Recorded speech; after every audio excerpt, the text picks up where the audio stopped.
Bonjour à tous, j'espère que vous allez excellemment bien. Aujourd'hui on se retrouve pour parler cyclisme, pour faire le débrief du Grand Prix de Denain. On va revenir un petit peu sur ce qui s'est passé, top flop comme d'habitude. Les classements dans la description et on commence tout de suite cette vidéo. N'hésitez pas à vous abonner à la chaîne, à réagir dans les commentaires, à mettre un pouce bleu, à partager la vidéo sur les réseaux sociaux, notamment auprès de vos proches. Si vous pensez que ça peut les intéresser, dans les commentaires, n'hésitez pas à me dire qui vous a plu, qui vous a déçu. Quand vous vous abonnez à la chaîne, vous pouvez rajouter la petite cloche, comme ça vous êtes au courant des dernières vidéos qui viennent de sortir, notamment des vidéos cyclisme. Si vous avez les moyens et que vous voulez soutenir mon travail, vous pouvez faire un super thanks, ça se passe dans les commentaires. Vous pouvez également rajouter la petite cloche, comme ça vous êtes au courant des dernières vidéos. Bon, on commence tout de suite. Alors, le résumé assez rapide de cette épreuve, on avait 4 coureurs dans l'échappée matinale qui a quand même mis 55 km avant de se faire, donc autant vous dire que ça a été une échappée qui a été assez courte. À l'intérieur, on avait Rory Tozent, on avait Quentin Béza, Kevin Avoine ou encore Aaron Gate de la XDS Astana. Cette échappée à 65 km de l'arrivée, elle n'avait même pas 40 secondes d'avance sur le peloton. Échappée qui, dans le secteur entre 63 km de l'arrivée et 60 km de l'arrivée, s'est divisée en deux. Béza, Avoine lâché, Aaron Gate et Tozun devant. Sauf qu'en gros, Aaron Gate va se retrouver assez vite seul, car Rory Tozun va avoir une crevaison. À une cinquantaine un peu même, une soixantaine de kilomètres de l'arrivée, vers 62-63, en fait, ça s'est fait un peu tout doucement, presque de manière linéaire. Un groupe d'une quinzaine de coureurs a réussi à s'échapper et derrière, de manière assez exceptionnelle, ça a fait rideau. Mais rideau, et on leur a laissé 45 secondes d'avance, 50 secondes d'avance, quasiment en 2-3 km. Et après, c'était fini, cette échappée de 15. Alors, à l'intérieur, on avait Walscheid, mais Walscheid sera éliminé sur crevaison, comme Stefan Bissegger, qui était également dans le bon groupe, en sachant que du côté de la Decathlon AG2R, Sam Bennett avait crevé en cours de la course avant le direct télé. Donc, peut-être que Bissegger était à l'avant parce qu'on n'avait plus forcément la carte Sam Bennett derrière. Et puis ce groupe donc, qui va se réduire, passer de 15 donc, à 13, puis 12, puis 11. Et puis 9 coureurs, de 9 à 8 après la crevaison de Del Grosso à 22 km de l'arrivée, qui sera le dernier gros fait de course du côté de cette course. Ensuite, on aura un final très tactique dans les 10 derniers kilomètres, parce qu'on savait qu'il y avait un coureur qui était rapide, c'était Matthew Brennan, mais on avait 2 coureurs de la Lotto qui ont tout tenté. Les 2 coureurs de la Lotto, De Bont également du côté de la AG2R, qui était également présent, mais ils n'ont pas réussi à lâcher Matthew Brennan, qui a lancé son sprint parfaitement et qui s'est imposé pour cette course. On va revenir juste rapidement, en plus de ce résumé, sur la ligne d'arrivée. La ligne d'arrivée donc, qui était modifiée.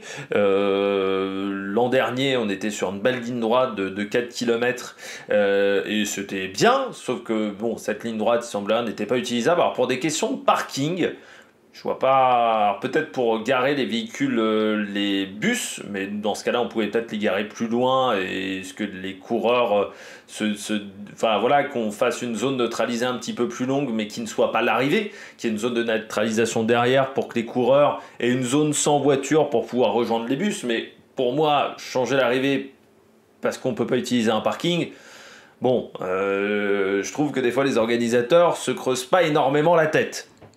Je pense qu'on pouvait, une arrivée à 16h, je pense qu'on pouvait se débrouiller pour que tous les coureurs soient ensemble et arrivent ensemble dans leur bus, faire une sorte de petit cortège, voire couper la route pendant 5-10 minutes.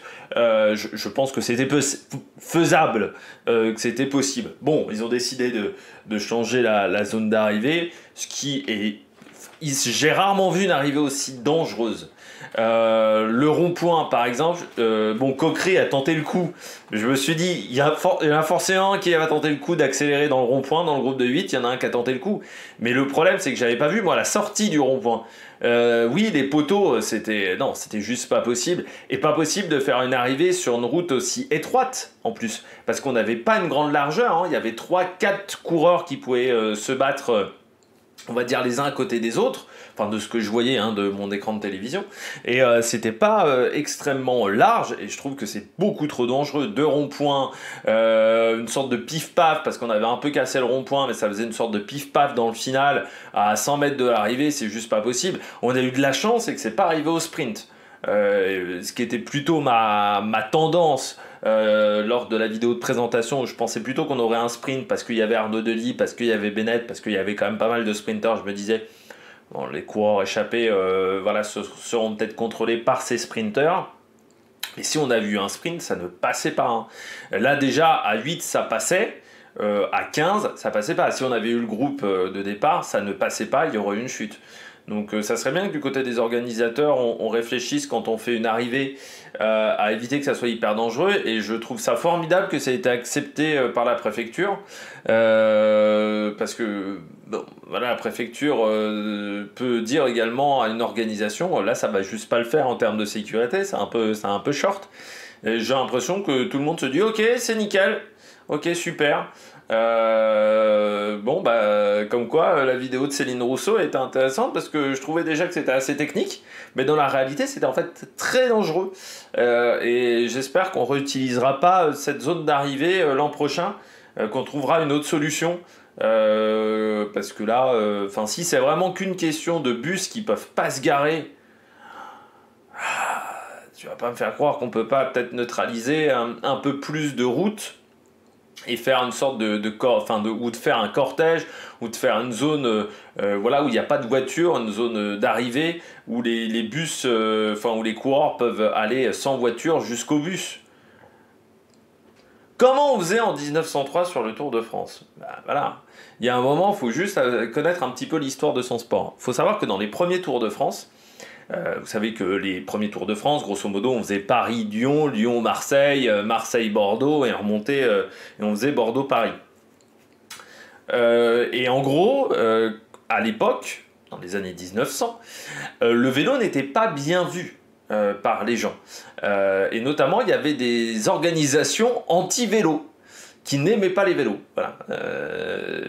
Donc qui mettaient des clous sur la route du Tour de France, qui faisaient tout pour embêter le passage de la course, voire ça se foutait sur la gueule dans les bars à l'arrivée, ou ce genre de situation.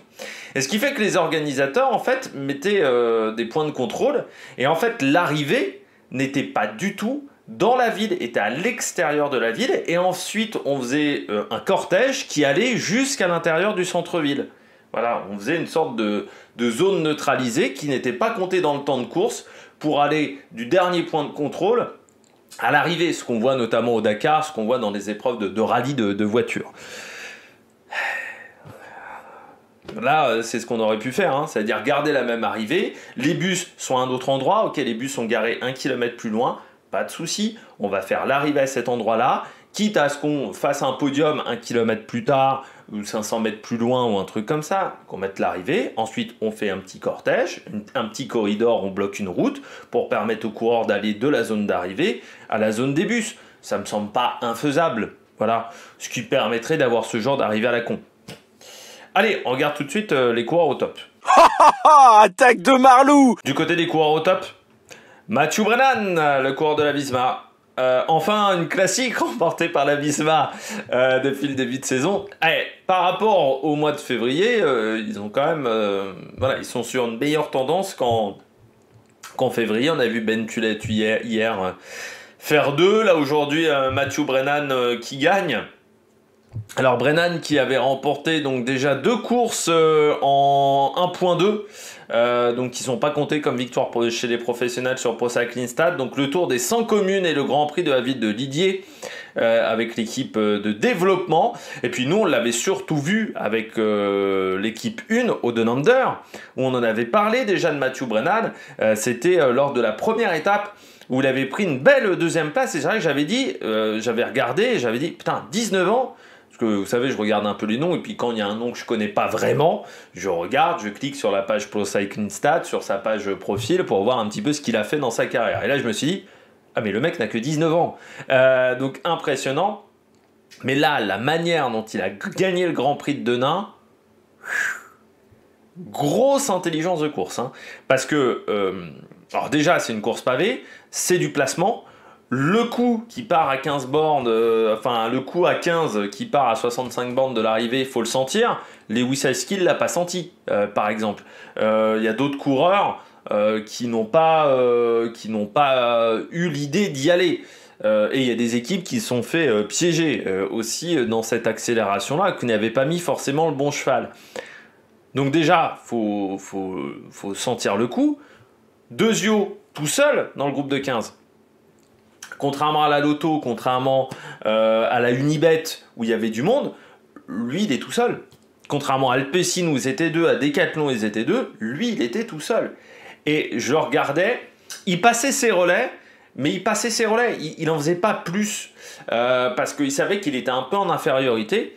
Et je trouve que dans les 10 derniers kilomètres, tout le monde sait que c'est le coureur le plus rapide. C'est souvent compliqué dans ce genre de situation quand vous devez contrôler alors que vous êtes le coureur le plus rapide et que tout le monde sait que vous êtes le coureur le plus rapide. C'est souvent très dur à gérer. À 19 ans, moi j'aurais compris totalement qu'il se plante et qu'il se rate et qu'à un moment, un Dries de Bont parte, un Vermersch s'en aille ou un Lotto. Alors il a aussi profité du fait que De Bont, quand il a accéléré, il y a un Lotto qui suivait. Vermersch, quand il a accéléré, il y a De Bont qui suivait. Mais en gros, tout le monde s'est un peu regardé dans ce groupe-là, mais il y a eu quand même des fortes attaques, ça a été très tactique. Et moi j'aurais compris que Mathieu Brennan se rate à un moment, se rate en termes de stratégie et se fasse lâcher.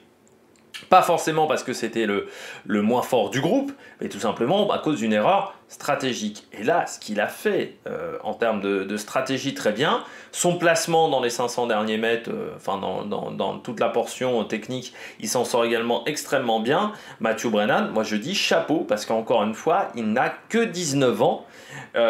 Et quand on sait comment Olaf Koy a démarré sur sa première saison chez les professionnels, je crois 14 victoires, Olaf Koy, je me dis que Mathieu Brennan, il peut faire quelque chose d'aussi bien du côté de cette formation. C'est vraiment un coureur qu'il va falloir suivre.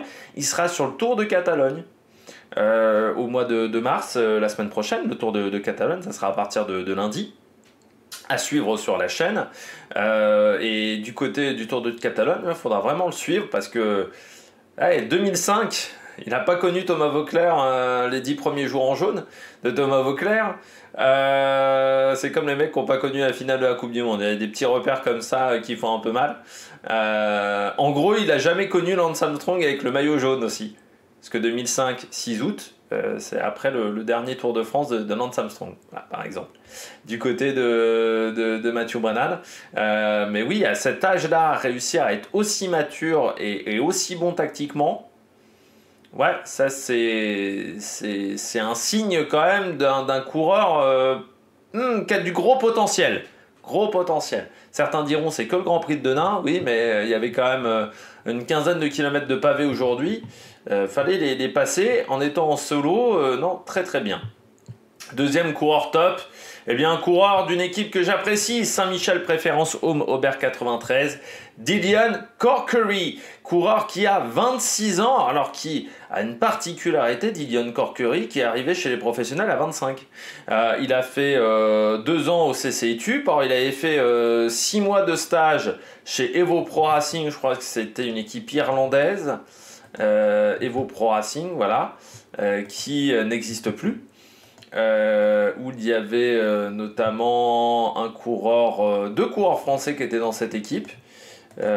Thomas Acosta, qui aujourd'hui est à la retraite, et il y avait Conor McDunphy, là qui était irlandais aussi, mais il n'était pas français, je me suis trompé.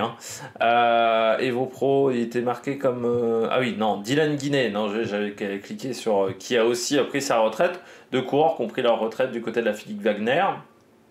notamment les deux coureurs français. Mais du côté de Dylan Corkery, donc arrivé assez tard chez les professionnels, depuis, il y a quand même des résultats. Hein. Quand on regarde, donc 6e de ce Grand Prix de Denain, l'année dernière 2e des championnats d'Irlande sur route, c'est même là où c'était un peu repéré, à l'époque où il était du côté du CCI Cup, 14e de Binche-Chiné-Binche, c'est-à-dire qu'il aime un peu ses courses, ses classiques, 5e de Paris 3, c'était en 2022 à l'époque, mais des résultats, et là c'est vrai que je regarde son début de saison, 8e au Grand Prix de la ville de Lidier Bruno Comini, 6e ici, grosse échappée, voilà, il part dans le groupe de 15, lui aussi il se retrouve quand même très vite seul du côté de la Saint-Michel, et vraiment une course offensive de la part de ce coureur.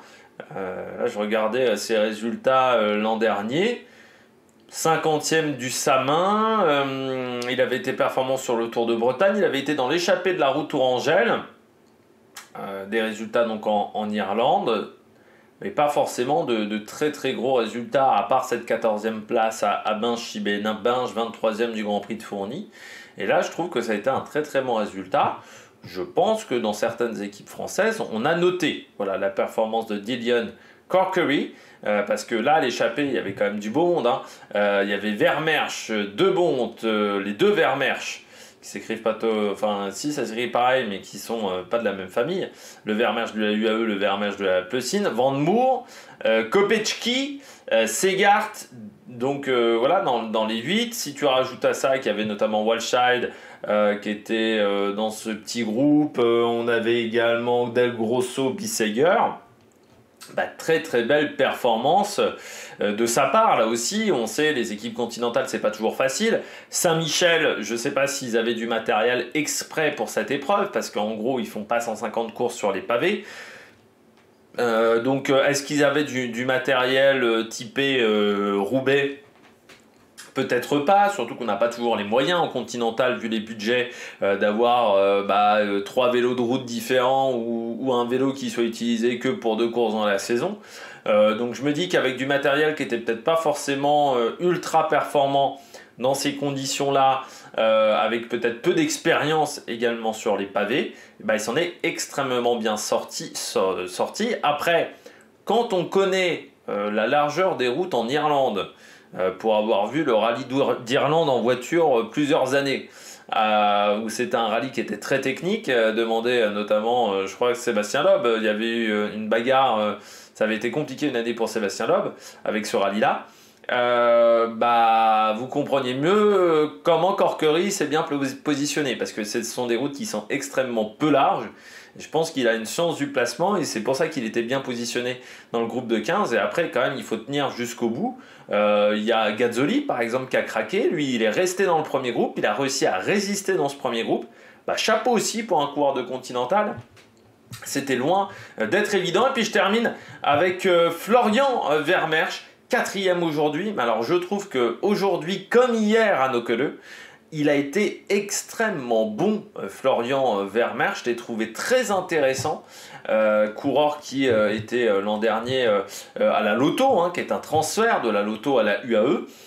Mais je ne me souviens pas que l'an dernier à la Lotto, il m'avait autant marqué. Même sur 2024 à la Lotto, qu'est-ce qu'il a fait en 2024 ? Oui, il a fait surtout du gravel, il a assez peu couru sur la route. Et en 2023, il y avait eu la Veneto classique, notamment. Et puis on se souvient de sa performance sur un Paris-Roubaix aussi, Vermersch. Ça, c'était en 2021, il était extrêmement jeune à l'époque. Mais c'est vrai que du côté de la Lotto Soudal, j'avais pas forcément été impressionné depuis sa performance sur Paris-Roubaix. Et là, que ça soit à Nokere hier, où je l'ai trouvé très bon, notamment dans le secteur en faux plat montant, où il était très efficace dans ce secteur-là, où il a quand même fait un moment bien péter le peloton. Là aujourd'hui, il est vraiment très performant dans le groupe, il arrive à attaquer à plusieurs reprises et il fait quand même 4e dans un sprint.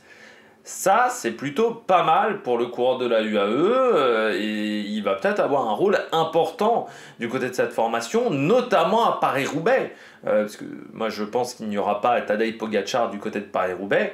Et on sait que Roubaix, c'est vraiment une course qui lui convient parce que c'est un grand gabarit vers Mersch, 1,93. Donc, c'est pas forcément sur les classiques flandriennes type Tour des Flandres, type à travers la Flandre où il va être très performant, mais plutôt sur des classiques plus plates du fait de son gabarit. Et c'est vrai que sur Roubaix, il a le profil idéal pour cette course. Donc il faudra le suivre parce que là aujourd'hui, sur cette semaine, il m'a fait vraiment une excellente impression. Allez, on regarde tout de suite les bonnets d'âne.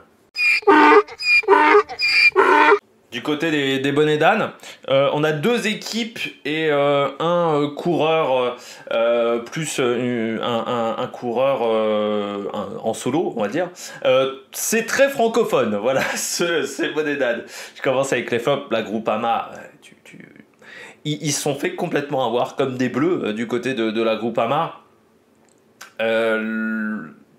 Quand ça fait rideau, je le sais que ça va pas revenir. À ce moment-là. Parce que vu comment ça a fait rideau, et rideau vite, et rideau quand même pendant au moins un bon kilomètre, là c'est 1 minute, 1 minute 30 que tu perds dans l'affaire. C'est un peu ce qui s'est passé. C'est incompréhensible que du côté de la Groupama, on n'ait pas décidé de réagir beaucoup plus tôt. On n'avait personne devant. Fallait réagir tout de suite. Soit fallait réussir à suivre ce coup de 15 coureurs. Collectivement, on n'avait peut-être pas les moyens. Après, on a quand même des bons coureurs dans cette équipe. Là, l'effectif, je me dis que sur cette course-là, si on regarde attentivement l'effectif de la Groupama, oui, un Olivier Le Gac, par exemple, qu'on voit beaucoup dans les échappées, ou un Cyril Barth, par exemple, aurait pu tenter de prendre ce groupe de 15. Et à partir du moment où tu rates ce groupe-là, après c'est mort. Alors t'as beau rouler, en plus il semblerait qu'à ski il avait que Cyril Barth avec lui, c'est-à-dire que tous les autres étaient déjà plus là. Donc on s'est raté aujourd'hui collectivement du côté de la Groupama. Alors on se sauve avec une 10e place. Bon, ok. Ça reste quand même un résultat assez moyen. Alors pour Lewis Heskey, ça montre qu'il est en forme parce que vu la débauche d'énergie qu'il a faite au moment où il était en chasse-patate, réussir à faire quand même 10e à l'arrivée derrière Arnaud Delis qui lui n'a pas mis un coup de pédale quasiment à l'avant de la course, c'est du costaud quand même. Mais bon, du côté de la Groupama, on devait avoir un homme devant. Cofidis, qui pourtant n'est pas spécialiste de ces courses-là, arrive à mettre Alexis Renard. Decathlon arrive à mettre du monde alors que pourtant Sam Bennett avait crevé. Donc il y avait des possibilités. Je pense que le groupe de 15, quand tu vois par exemple qu'il y a des Unibet, quand tu vois qu'il y a un Saint-Michel préférence home, je pense qu'il y avait vraiment la possibilité de mettre un coureur devant. Ils ont montré une grosse faiblesse collective. C'est bien dommageable. Après ça donne quand même... Ça montre quand même mes inquiétudes sur cette équipe pour la campagne des classiques, à part Kung et Madouas, en gros, et Aski. En gros, ils sont 3 qui peuvent rouler potentiellement et être encore là quand il restera plus que 50-60 coureurs. Les autres, je suis pas sûr qu'ils soient encore là à 2 heures de l'arrivée. Là, par exemple, sur un Paris-Roubaix, à part Aski, à part Madouas, à part Stephen Kung, je vois pas qui d'autre pourrait être encore là à 50 bandes de l'arrivée d'un Paris-Roubaix. Donc ça montre que collectivement, tu as un collectif qui est faible, et on sait très bien que sur ces courses-là, c'est l'avantage qu'a Alpecin par exemple, il faut un collectif solide.